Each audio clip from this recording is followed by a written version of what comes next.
Selamat malam Bapak, Ibu, Saudara-saudari, serta anak-anak yang diberkati Tuhan Yesus. Malam ini kita sudah memasuki minggu kelima Prapaskah, dalam bahasa Latin Reminiscere, yang artinya ingatlah. Mazmur 25 ayat 6. Yesus telah mempersiapkan murid-muridnya sehubungan dengan penderitaan dan kematiannya yang semakin dekat. Namun Yesus juga mengalami kemuliaan karena kebangkitannya. Malam ini kita diajak untuk menyikapi penderitaan, duka cita yang kita alami dengan tetap tabah dalam iman dan hidup dalam pengharapan. Pemberita firman pada ibadah malam ini adalah Pendeta Nicholas Kailola.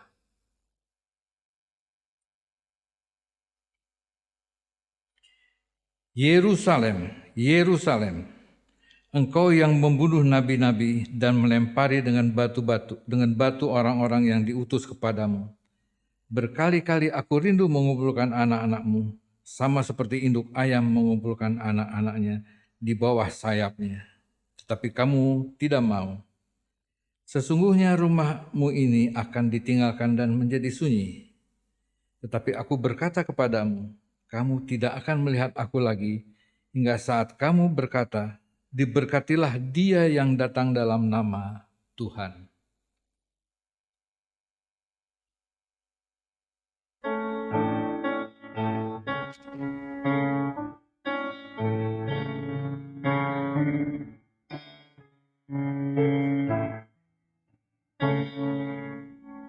Yerusalem, pusaka dan betapa kau berubah. Mengapakah tak lagi kau menjunjung citra surga? Mesias datang padamu, mencari kebajikan, wajahmu dingin membeku, dan dia kau selipkan.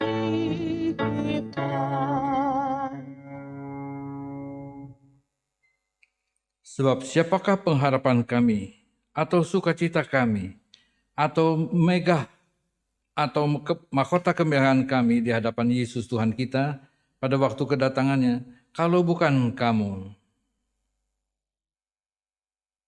Marilah kita merendahkan hati dan menyiapkan diri untuk memasuki persekutuan dengan Tuhan, dan mari berdiri.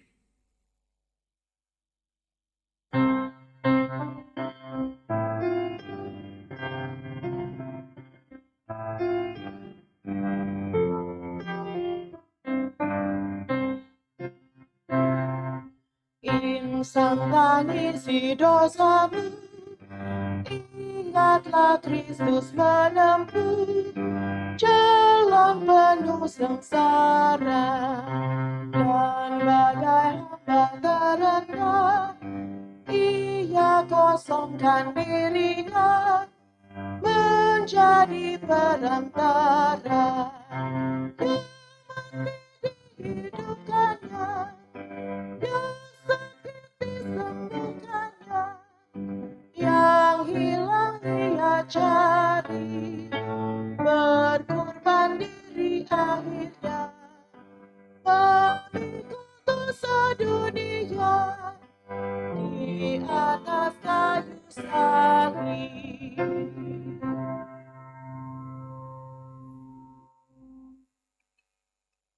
Jemaat, mari kita berdoa. Bapa Maha Pengasih dan Pengampun, kami bersyukur untuk kesempatan bersekutu bersama keluarga kami di malam ini. Kami membawa kerapuhan diri kami yang berkali-kali jatuh dalam dosa dan kesalahan. Ketika badai corona melanda dunia, kami mengalami kesukaran, kesedihan, duka cita, serta kehilangan orang-orang terkasih, pekerjaan dan juga usaha. Ampunilah dan kuatkanlah kami, agar tetap teguh berjalan dalam kehendak-Mu, semakin konsisten menaati firman-Mu, dan tetap hidup dalam pengharapan. Demi Kristus Yesus, Tuhan dan Juru Selamat, kami berdoa dan mengucap syukur. Amin. Silakan duduk.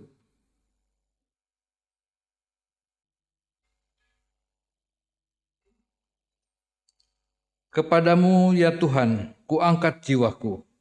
Allahku, kepadamu aku percaya.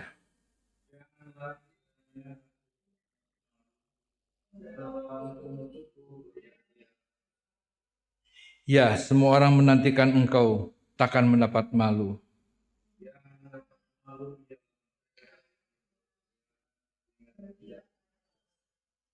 Beritahukanlah jalan-jalan-Mu kepadaku ya Tuhan. Bawalah aku berjalan dalam kebenaran-Mu dan ajarlah aku.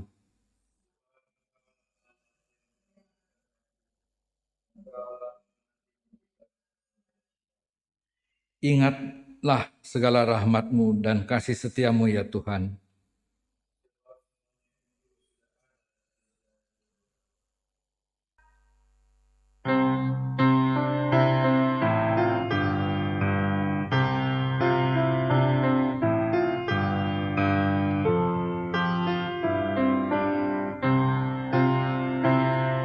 Syukur, pujian, dan sembah kepada Dia, angkatlah yang mati bagi kita.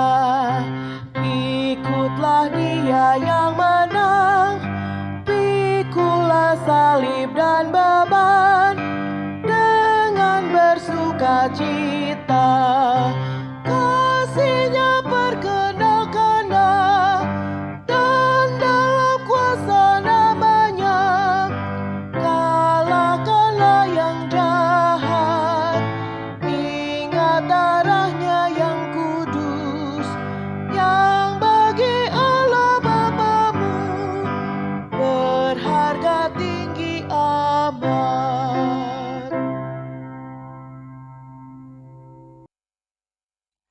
Jemaat Tuhan, mari kita berdoa, mohon bimbingan Roh Kudus. Kami bersekutu dengan Engkau melalui firman-Mu, Bapa. Berfirmanlah bagi kami, ya Roh Kudus, supaya kami dituntun untuk memahami dan melakukan firman Allah dalam hidup beriman kami. Terpujilah Engkau ya Yesus Kristus, firman yang hidup, kami berdoa. Amin. Jemaat Tuhan, kami undang berdiri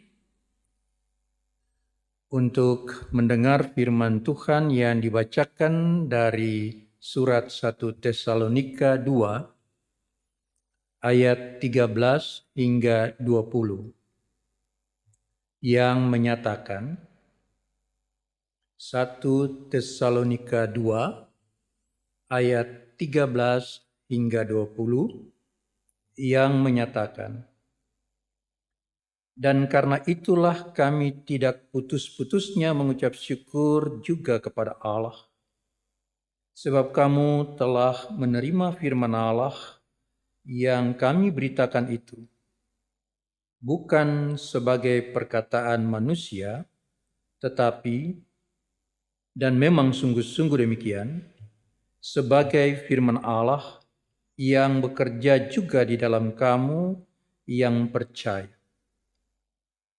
Sebab kamu, saudara-saudara, telah menjadi penurut jemaat-jemaat Allah di Yudea, jemaat-jemaat di dalam Kristus Yesus, karena kamu juga telah menderita dari teman-teman sebangsamu segala sesuatu yang mereka derita dari orang-orang Yahudi. Bahkan orang-orang Yahudi itu telah membunuh Tuhan Yesus dan para nabi dan telah menganiaya kamu. Apa yang berkenan kepada Allah tidak mereka pedulikan, dan semua manusia mereka musuhi. Karena mereka mau menghalang-halangi kami memberitakan firman kepada bangsa-bangsa lain untuk keselamatan mereka. Demikianlah mereka terus-menerus menambah dosa mereka sampai genap jumlahnya, dan sekarang murka telah menimpa mereka sepenuh-penuhnya. Tetapi kami, saudara-saudara, yang seketika terpisah dari kamu, jauh di mata, tetapi tidak jauh di hati, sungguh-sungguh dengan rindu yang besar telah berusaha untuk datang menjenguk kamu, sebab kami telah berniat untuk datang kepada kamu. Aku, Paulus, malahan lebih dari sekali. Tetapi iblis telah mencegah kami.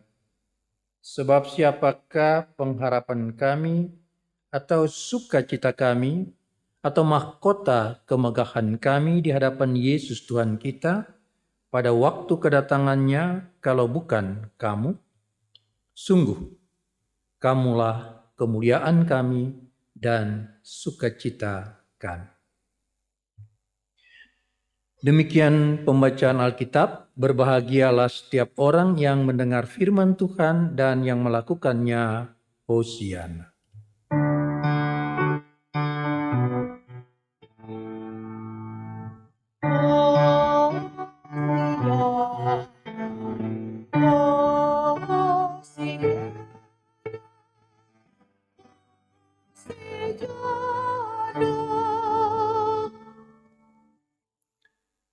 Bapak, Ibu, anak-anak dipersilakan duduk kembali.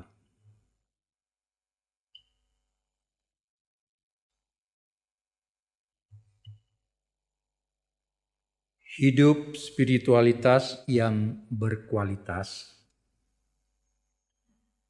itu nampak dalam kehidupan jemaat di Tesalonika. Dalam ayat 20 dikatakan, sungguh kamulah kemuliaan kami dan sukacita kami. Kenapa bukan Yesus? Karena teladan iman dari orang-orang atau jemaat-jemaat Tesalonika ini luar biasa. Dalam penderitaan, dalam kesusahan, bahkan penindasan, mereka setia. Kalau kita bandingkan di dalam bacaan kita pada hari Minggu, di ayat 3 pasal 1 dikatakan, sebab kami selalu mengingat pekerjaan imanmu, usaha kasihmu, dan ketekunan pengharapanmu kepada Tuhan kita Yesus Kristus di hadapan Allah dan Bapa kita. Bapak Ibu perhatikan kehidupan iman jemaat-jemaat di Tesalonika. Bahkan Paulus sebelum datang ke Tesalonika juga ia mengalami penderitaan di Filipi. Dan karena tekanan dari orang-orang sebangsa, Yunani, Helenis, dan juga Yahudi, dia tidak lama-lama di Tesalonika karena tantangan dalam pelayanan itu luar biasa berat. Nah, dalam tantangan seperti ini memang setiap kita membutuhkan spiritualitas yang berkualitas. Bapak, Ibu, anak-anak, dan saya, coba kita ingat sesuai dengan masa Prapaskah ini. Ingat bahwa kalau kita hari-hari datang ke gereja, berdoa, baca Alkitab, Apakah firman itu sungguh-sungguh mengubah kita? Apakah ibadah itu sungguh-sungguh membuat kita menjalani hidup yang makin dekat dengan Tuhan? Apakah firman itu membuat kita selalu berjalan di jalannya ataukah hanya sebatas di gereja saja?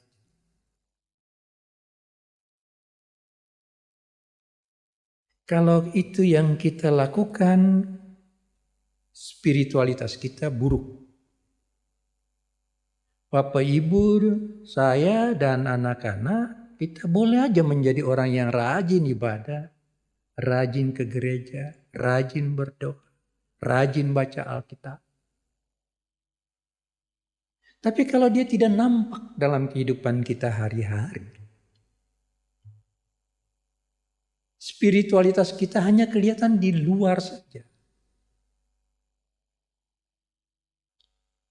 Tapi sama sekali tidak berkualitas. Karena dia hanya berhenti di pintu-pintu gereja, di dalam ruang-ruang doa kita.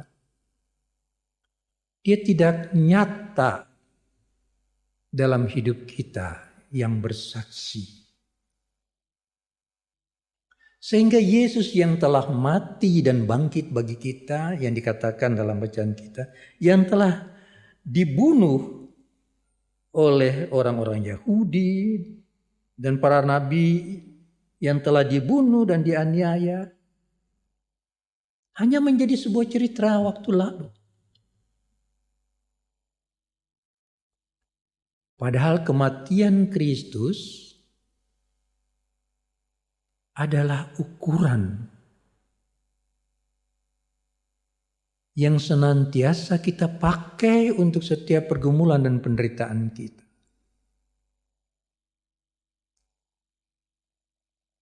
Bahwa apapun penderitaan dan pergumulan kita tidak sebanding dengan apa yang Yesus alami. Karena itu dalam Matius 11 dikatakan, "Datanglah kepadaku," kata Yesus, "hai kamu yang letih lesu dan berbeban berat, aku akan memberikan kelegaan bagimu. Salib yang kutaruh itu ringan dan bebanmu tidak berat." Apa maksudnya? Kalau kita mengalami pergumulan sebagai orang percaya, bahkan penindasan sekalipun atau kesusahan dan kesulitan, kita ingat bahwa penderitaan terberat sudah Yesus pikul, ganti kita. Lalu apa yang kita alami dalam hidup kita, penderitaan-penderitaan itu adalah salib kita. Pertanyaannya, kenapa kita harus memikul salib kita? Supaya kita belajar tentang kerendahan hati, tentang arti sebuah pengorbanan.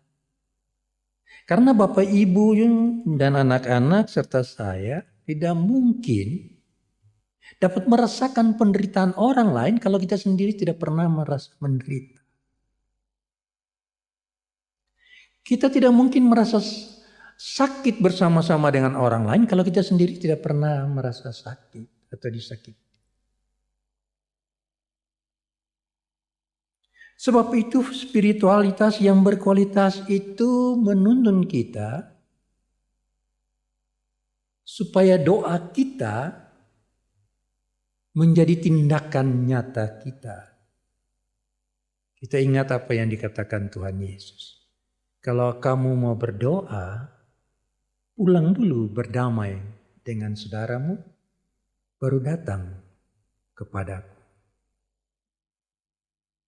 Terkadang hal-hal seperti ini kurang menjadi perhatian kita. Ada orang Kristen yang rajin berdoa, tapi sulit melakukan pengampunan. Ada orang Kristen yang rajin ke gereja.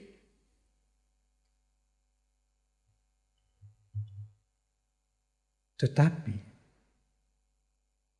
kurang mempedulikan orang lain. Kita bisa bayangkan percakapan Tuhan Yesus dengan murid-murid. Waktu aku telanjang, engkau memberi aku pakaian. Waktu aku di penjara, engkau mengunjungi aku. Murid-murid bilang, kapan Tuhan? Kalau kita baca Matius 25, Yesus katakan kepada mereka, segala sesuatu yang kamu perbuat kepada mereka yang paling hina ini, artinya orang-orang yang terpinggirkan, orang-orang yang tidak dipedulikan, orang-orang yang tidak mendapat tempat di masyarakat, engkau telah melakukannya untuk.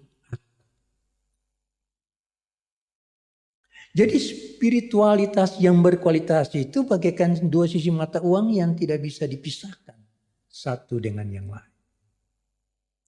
Doa itu harus berwujud dengan penerimaan akan kehendak Tuhan yang terjadi dalam hidup kita. Ibadah itu harus berwujud dalam penyerahan diri kita untuk melayani orang lain sebagaimana kita melayani Tuhan. Kalau tidak, spiritualitas kita tidak jauh beda dengan orang-orang Farisi. Kata Yesus, kalau kita lakukan itu, kita tidak jauh dari kerajaan Allah. Berarti nggak masuk. Sangat dekat, tapi tidak masuk. Hanya sampai di pintu saja. Karena itu dalam ayat 13, aku mengucap syukur kepada Allah sebab kamu telah menerima firman Allah. Spiritualitas yang berkualitas itu ketika kita menerima firman Allah, kita diubah oleh firman itu. Kita menjadi taat untuk melakukan firman Allah. Seperti orang-orang di Tesalonika. Tantangan, rintangan, persoalan, pergumulan datang macam-macam. Tetapi kesetiaan mereka kepada Tuhan tidak tergoyahkan. Demikian pun Rasul Paulus. Bahkan ketika dia masih di Filipi. Apa yang dia katakan? Ketika berada dalam penjara, dia katakan dalam Filipi 4. Bersukacitalah senantiasa. Sekali lagi ku katakan bersukacita. Hendaklah kebaikan hatimu diketahui semua orang. Karena itu arah pandang kita bukan pada persoalan dan pergumulan kita. Tetapi pada karya Tuhan yang sudah menyelamatkan kita. Dalam penderitaan pun Allah menyelamatkan kita. Dalam kesusahan pun Allah tidak pernah meninggalkan kita. Penderitaan itu bisa terjadi bagi siapa saja. Juga kesuksesan dan kebahagiaan. Bahkan orang-orang percaya pun boleh mengalami penderitaan. Di musim COVID ini kita harus percaya bahwa Allah memperhatikan Bapak, Ibu, Saudara, bahkan juga dalam penderitaan. Karena itu kita merayakan masa Prapaskah. Kita ingat bahwa kalaupun kita mengalami penderitaan, Tuhan sudah menanggung penderitaan kita. Kalaupun kita terluka, ingatlah bahwa kita akan dipulihkan Allah. Karena itu mulailah sebuah perjalanan untuk menemukan siapa diri kita. Ingat, tidak ada kegembiraan yang terbesar selain melihat pemulihan yang terjadi bagi orang-orang yang terluka. Saudara-saudara kita, rekan-rekan kita, bahkan mungkin diri kita sendiri. Terluka bisa saja dalam keluarga, bisa saja dalam hubungan suami istri, orang tua dan anak. Ketika orang tua menasihati anak, anak bersikap tidak peduli. Tetapi ingat bahwa spiritualitas yang berkualitas itu adalah spiritualitas yang diubahkan oleh Tuhan dan oleh firman. Sehingga kita dapat menemukan kembali jati diri kita.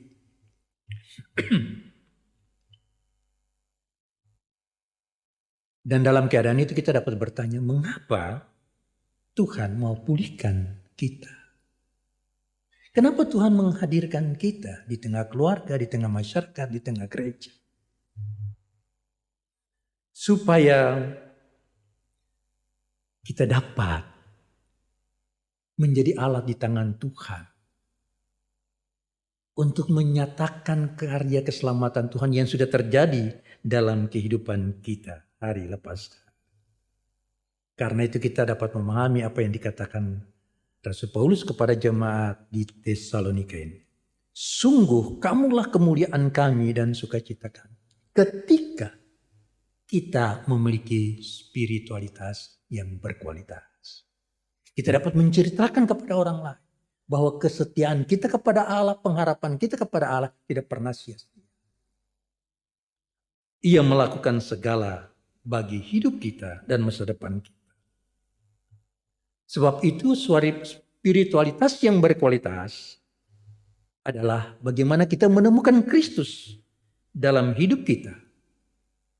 Dan kita menemukan sesama kita di dalam Kristus. 1 Yohanes 4 ayat 16 dikatakan Allah adalah kasih dan barang siapa tetap berada di dalam kasih, ia tetap berada di dalam Allah dan Allah di dalam dia. Spiritualitas yang berkualitas. Menemukan Kristus dalam hidup pribadi Bapak Ibu dan saya.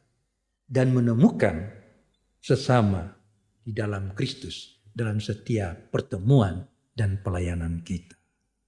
Amin.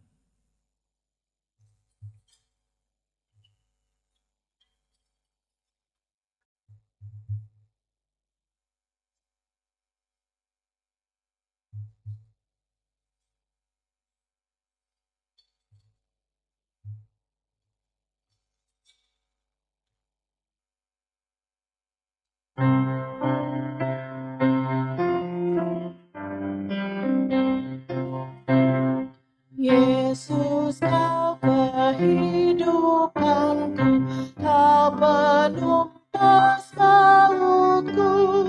Pada salib kau dipaku, sampai mati gantiku, agar aku mendapati hidup baru yang abadi. Syukur hati tak henti, kepadamu ku beri.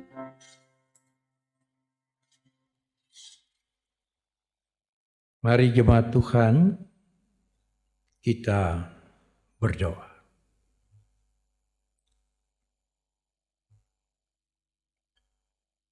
Ya Tuhan,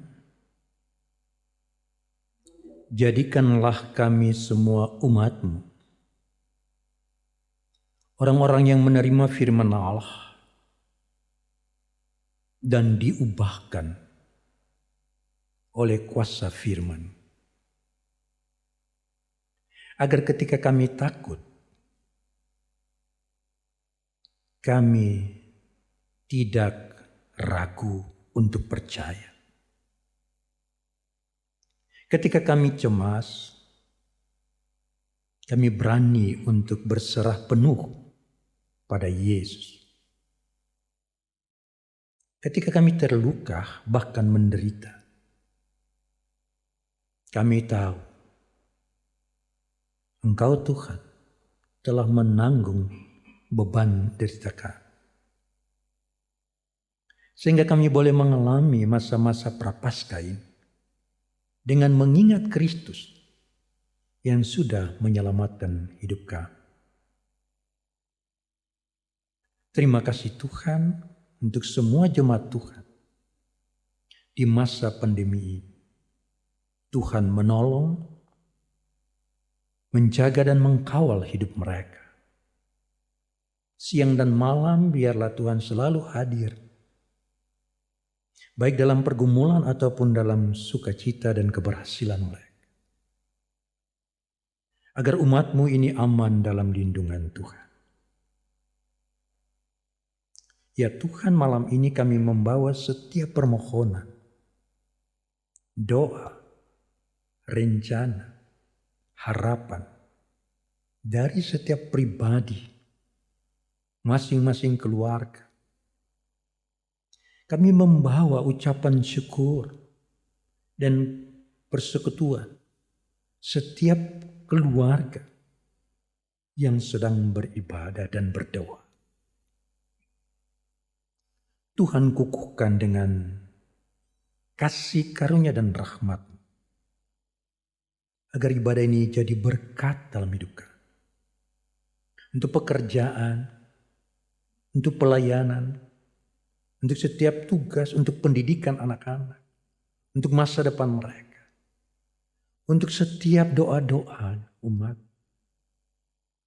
Biarlah Tuhan miringkan telinga kasih Bapa, dengar dan sambut doa ini. Terima kasih Tuhan. Kami berdoa bagi para pelayan yang bertugas diberkati Tuhan. Keluarga mereka, pelayanan mereka. Juga prokantor dan pianis.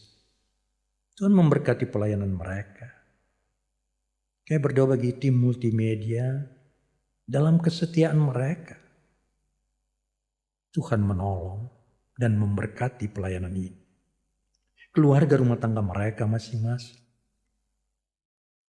selalu diingat oleh Tuhan. Terima kasih Tuhan untuk pemerintah bangsa yang sedang berjuang mengatasi masalah COVID-19. Teristimewa upaya vaksinasi diberkati Tuhan. Bapa di sorga, untuk panitia yang bekerja, panitia pembangunan, Tuhan berkati pelayanan dan usaha mereka. Kami juga berdoa untuk tim kerja Pokja yang akan bekerja nanti, Tuhan tahu. Kami juga berdoa bagi jemaat-jemaat yang sakit, baik di rumah sakit ataupun di rumah tangga mereka, Tuhan menyertai. Diaken Nyonya Delvi Huta Barat, Ibu Ance Rumambi, Papa Hatibi, Ibu Drusila Kase, Diaken Sabam Haryanja, Bapak Elkana Simanung Kali, Ibu Barbara Teisen, Ibu Mulyono, Bapak Lazarus Ndun, Ibu Dece Wenas Tuaida, Ibu Dimukris, Bapak Berti Langitan, Ibu Elis Suplantila Lewakabesi, Ibu Like Tuhumur. Mungkin jemaat-jemaat Tuhan yang saat ini masih sakit, jamahan tangan Tuhan memulihkan dan menyembuhkan. Terima kasih Tuhan. Bagi mereka yang bersuka cita ditambahkan usia lanjut, Tuhan memberkati usia baru mereka di minggu ini. Secara khusus pada hari ini kami berdoa bagi Ibu Anita Luis Haryono Yakub dan Bapak Orias Noya. Tuhan memberkati ulang tahun mereka, usia baru mereka, dan hidup mereka, pribadi, keluarga, dan rumah tangga. Terpujilah Engkau ya Yesus, untuk pelayanan-pelayanan gereja, untuk kesiapan-kesiapan kami, memasuki hari kerja kami, perjuangan kami, pergumulan kami. Kami serahkan ke dalam tangan pengasihan Bapa. Ya Tuhan, dalam pengasihan-Mu kami mohon. Doa ini kami panjatkan di dalam nama Yesus Kristus yang telah mengajar kami berdoa bersama-sama. Bapa kami yang di sorga, dikuduskanlah nama-Mu, datanglah kerajaan-Mu, jadilah kehendak-Mu di bumi seperti di sorga. Berikanlah kami pada hari ini makanan kami yang secukupnya. Dan ampunilah kami akan kesalahan kami, seperti kami juga mengampuni orang yang bersalah kepada kami. Dan janganlah membawa kami ke dalam pencobaan, tetapi lepaskanlah kami daripada yang jahat.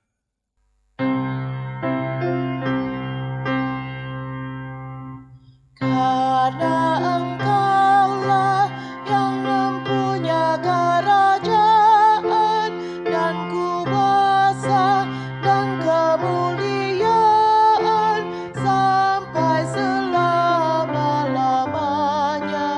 Amin.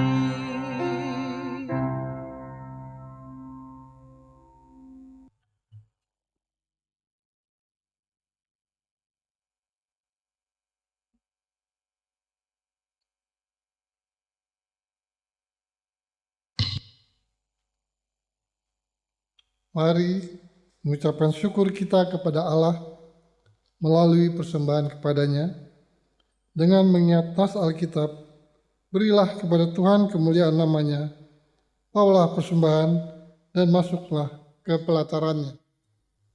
Kiranya Allah berkenan atas pemberian kita dan menguduskan persembahan syukur kita kepadanya.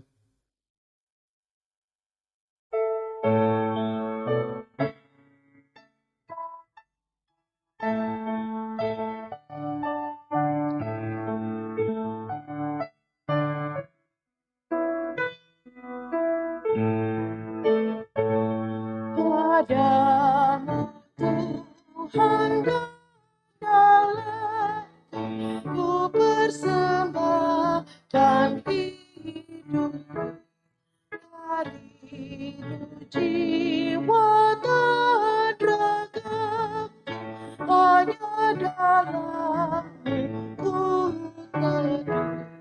Hatiku yang akan pulihkan padamu juga ku berikan.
Ku muliakan kuasa kasih yang dalam Yesus terjelma.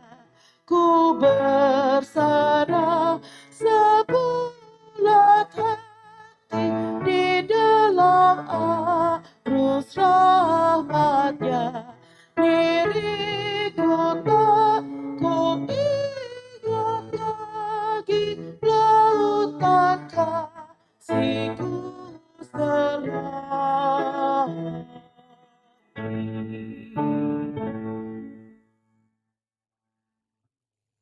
Jemaat, mari berdiri untuk menyerahkan persembahan kita kepada Allah dalam doa syukur secara silih ganti. Kami memuji Engkau, Tuhan, atas berkat-berkat yang Kau curahkan dalam kehidupan pribadi dan dalam kebersamaan kami sebagai persekutuan. Segala yang ada pada kami adalah dan apa yang telah kami berikan juga berasal dari Merupakan keistimewaan jika kami dapat memulangkan semuanya kepadamu dengan kerendahan hati dan rasa syukur. Yesus, anak domba Allah, Engkaulah yang layak menerima segala kuasa dan kekayaan, hikmat dan kekuatan, hormat, kemuliaan, dan puji-pujian. Amin.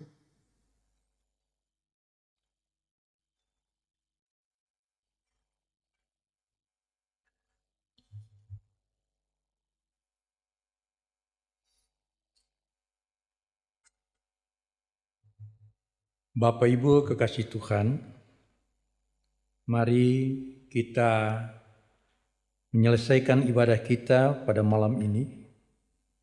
Pulanglah dan jadi berkat dalam kehidupan kita dimanapun kita berada.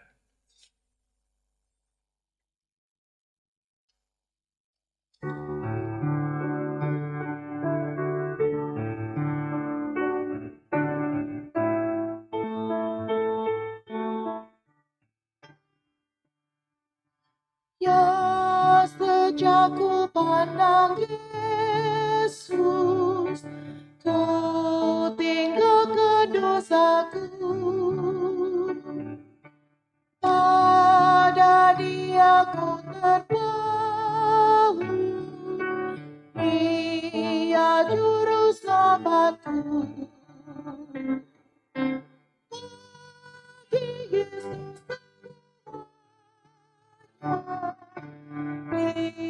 Dia juru selamatku.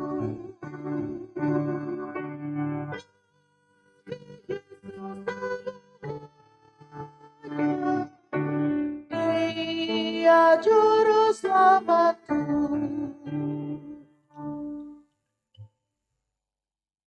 Arahkanlah hati dan pikiran kita kepada Allah dan terimalah berkat-Nya. Anugerah Tuhan Yesus Kristus, kasih setia Allah Bapa, dalam pertolongan Roh Kudus, tinggal menyertai dan memberkati jemaat-Mu dalam kuasa Kristus yang tidak pernah binasa, sekarang ini selama-lamanya.